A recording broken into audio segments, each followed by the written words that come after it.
Daher Sokata est le fruit d'une longue tradition aéronautique. C'est une histoire d'homme qui s'est écrite autour de machines volantes. Une aventure commencée il y a 100 ans avec Morane Saulnier et qui se poursuit encore aujourd'hui. Bien sûr, les formes ont changé, les techniques ont évolué, mais l'esprit d'innovation est resté. Pour la première fois de l'histoire, un avionneur est heureux de célébrer un siècle de production continue. Cette histoire commence quand Louis Blériot réussit le premier la traversée de la Manche en 1909. Un succès en partie dû à Raymond Saulnier, un jeune ingénieur qui a conçu le fuselage et choisi le moteur de son avion. Saulnier retrouve des amis d'enfance, Léon et Robert Morane, deux frères passionnés de mécanique et de course automobile. Il leur confie le secret de la fabrication des aéroplanes. Léon Morane décroche le record le plus convoité au monde en franchissant la barre symbolique des 100 km/h. Les trois amis sont complémentaires. Ils créent ensemble en 1911 l'une des premières sociétés de construction d'avions au monde. Ainsi naît officiellement la Société des aéroplanes Morane Saulnier. Pour se faire un nom et engranger des commandes, il faut gagner des records prestigieux. Le petit Parisien offre 200 000 francs or à celui qui reliera Paris-Madrid par les airs. Tous les grands noms de l'époque y participent. Jules Védrine, un ancien mécanicien devenu pilote, prend le départ sur un monoplan construit par Morane. Avant-dernière étape de la course, la plage de San Sébastien en Espagne accueille le fougueux pilote qui se pose avec élégance.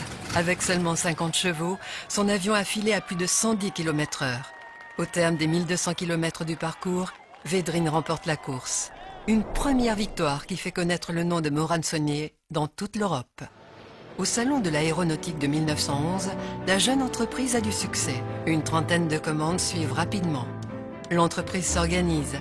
Elle construit alors ses avions à Puteaux, puis les transporte par la route jusqu'à Villacoublay, où elle forme ses élèves et clients dans sa propre école de pilotage.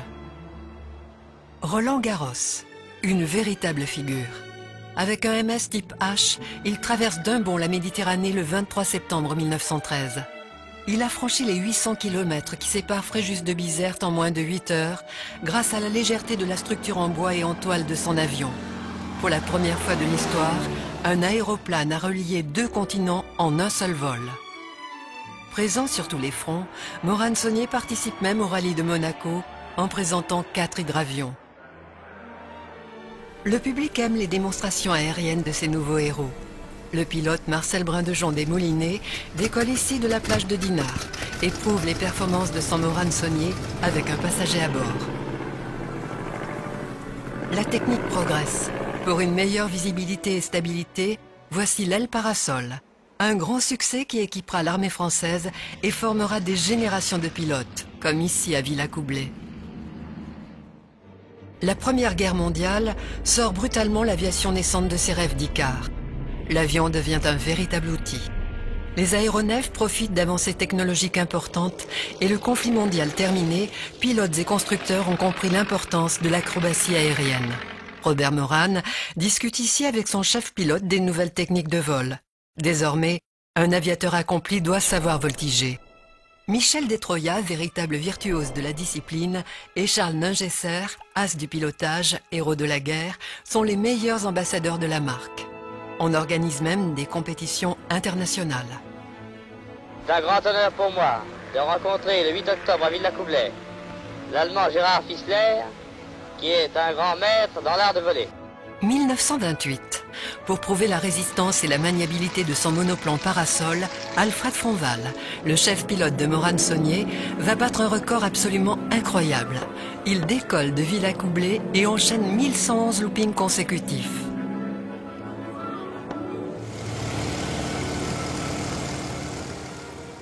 Un record du monde largement battu qui soulève les hurrahs des supporters venus assister à l'exploit. Fronval pose enfin ses roues après 4h56 de vol. Cette publicité aide l'avionneur à gagner des marchés mondiaux et lui permet aussi de développer de nouveaux avions de qualité comme le MS-315 qui équipera tous les corps d'armée. L'aviatrice Marie Zils s'attribue des records prestigieux durant les années 30. Celui de vitesse, en bouclant un aller-retour Paris-Saigon en moins de 4 jours, mais aussi plusieurs records d'altitude en atteignant 11 800 mètres. Elle prouve ainsi la fiabilité toujours plus grande des avions Morane Saulnier. Lefebvre, venez vite chercher le barreau. Venez regarder à combien je suis montée.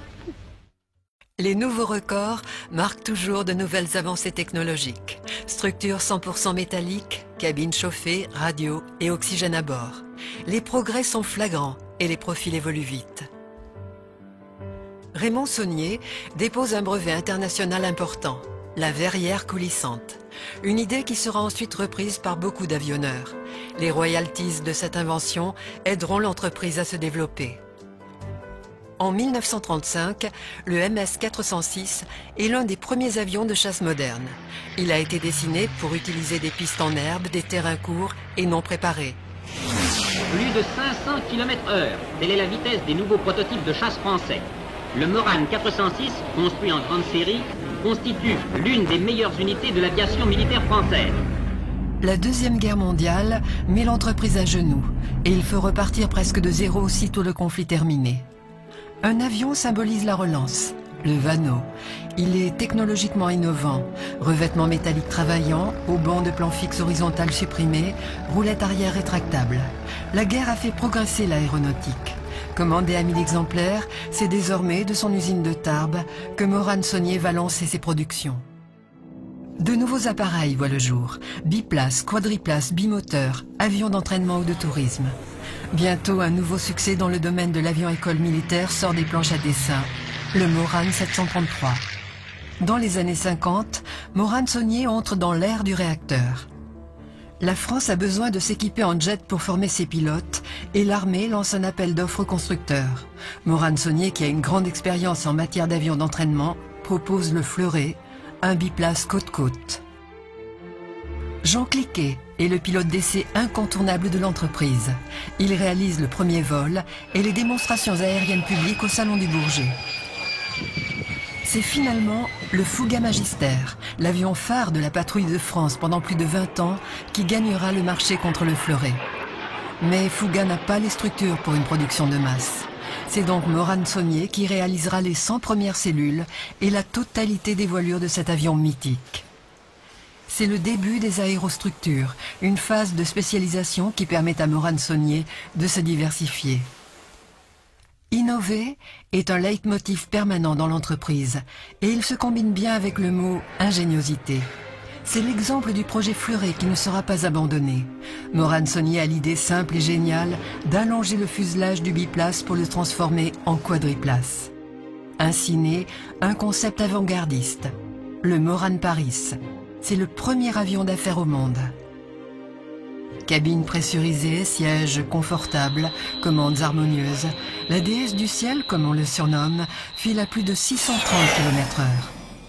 Une tournée des États-Unis du Paris Jet est même organisée avec l'avionneur américain Beechcraft.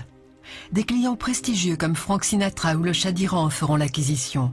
Le Brésil, l'Argentine et la France commanderont cet avion. Morane Saulnier imagine pour la clientèle d'affaires naissante le Paris 3. Ce sera le premier et le seul jet d'affaires 5 places construit à l'époque. Il servira d'ailleurs comme avion de liaison pour les pilotes d'essai du Concorde. Ce premier Very Light Jet était très en avance sur son temps. En 1959, Morane Saulnier lance un nouveau programme destiné à concevoir un appareil de tourisme métallique fiable et sûr, le Rallye. Il formera plusieurs générations de pilotes. Ce sera un immense succès commercial, avec plus de 3500 appareils vendus.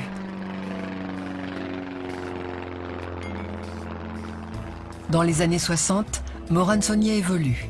Des étapes importantes sont franchies et l'entreprise continue désormais son activité sous le nom de Socata, Société pour la construction d'avions de tourisme et d'affaires.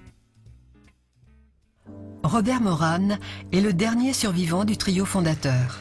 Il avait 17 ans lors du premier vol des frères Wright et il s'éteint en 1968, un an après la présentation publique du Concorde. Quel chemin incroyable pour ce pionnier de l'aéronautique. Le choc pétrolier de 73 oblige l'avionneur à repenser une gamme plus économique en carburant et à poursuivre ses innovations. Les bureaux d'études de Tarbes dessinent de nouveaux profils d'ailes qui équiperont la série des TB. Avions de tourisme, de voyage, d'entraînement militaire comme l'Epsilon ou de formation de pilotes professionnels, plus de 2000 machines seront produites. Un nouveau concept d'avion d'affaires va voir le jour au début des années 90. Le monomoteur à turbine pressurisée. Une idée révolutionnaire. Le TBM 700 offre dès lors une nouvelle façon de voyager. Rapide, confortable, économique, il peut se poser presque partout. En 2006, le TBM 850 lui succède. Plus puissant, plus moderne, bénéficiant d'innovations permanentes, c'est le monoturbopropulseur le plus rapide du monde. Il croise à plus de 600 km/h sur plus de 2800 km. Il concurrence les meilleurs jets d'affaires légers du marché. Et ce n'est pas par hasard si les noms de Daher et Socata se sont associés en 2009 pour former le pôle aéronautique du groupe Daher. L'esprit d'innovation cultivé par le groupe familial depuis bientôt 150 ans et son expérience dans l'aéronautique de pointe depuis les années 50 ont créé avec la Socata un mariage unique en termes de savoir-faire. Les ADN des deux entreprises ont ouvert une troisième voie, une offre différenciante associant tous les métiers du groupe, constructeurs d'avions, fabricants d'aérostructures, services industriels et logistiques, le tout renforcé par des spécialités technologiques de pointe. Constructeur d'avions, Daher Socata produit ses propres machines. L'entreprise possède la vision globale d'un avion, de sa conception à sa production. Ce savoir-faire d'avionneur renforce son métier d'aérostructure quand elle est au service des autres avionneurs. Avec ses bureaux d'études, Daher Socata crée une forte valeur ajoutée et apporte constamment des solutions innovantes, anticipant naturellement les problématiques liées aux intégrations de systèmes. De la conception jusqu'à l'assemblage sur chaîne, Daher Socata travaille pour de grands avionneurs, tels qu'Airbus, Dassault, Eurocopter, Bombardier ou Embraer. Pour Airbus, elle travaille sur plusieurs avions de la gamme, dont le futur A350. Sur l'A380, elle fabrique entre autres une partie du fuselage avant et les poutres de renforcement du tronçon central de voilure. Pour le constructeur Eurocopter, Daher Socata conçoit par exemple pour le C-130 la cellule, la poutre et le fenestron, des hélicoptères de dernière génération très performants.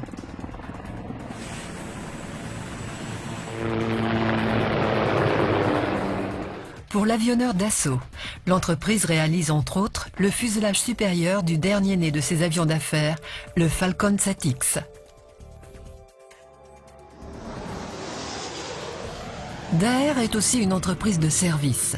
Dans une industrie aéronautique mondialisée, elle veut simplifier le travail des avionneurs et sécuriser leur approvisionnement. Acheminement de pièces de rechange, livraison de tronçons équipés, assemblage et installation sur chaîne. Ces prestations s'appuient sur ses expertises logistiques et industrielles. Avec ses propres systèmes d'information, elle pilote les flux en temps réel. Enfin, les spécialités technologiques projettent véritablement l'entreprise dans l'avenir. L'expérience de Daher Socata lui permet d'engager avec conviction ses bureaux d'études et son ingénierie dans des programmes de recherche majeurs. Elle croit en l'avenir du composite, à celui du métal et à la combinaison des deux. Tous les métiers de cette pyramide communiquent entre eux et interagissent. C'est le principe d'un cercle vertueux qui les enrichit mutuellement. Voilà pourquoi l'offre Daher Socata est aujourd'hui si unique et différenciante. En un siècle, l'aéronautique a fait d'immenses progrès. Deviner les grandes tendances, anticiper les besoins des clients a toujours été dans l'âme de l'entreprise. Et Daher Socata entend bien garder ce coup d'avance. Des débuts de Morane Saunier à aujourd'hui, le succès a une constante. Les hommes, par leur capacité d'innovation et leur savoir-faire, ils ont toujours su s'adapter. Grâce à eux, leur entreprise a produit en moyenne un avion tous les 2 jours depuis 100 ans.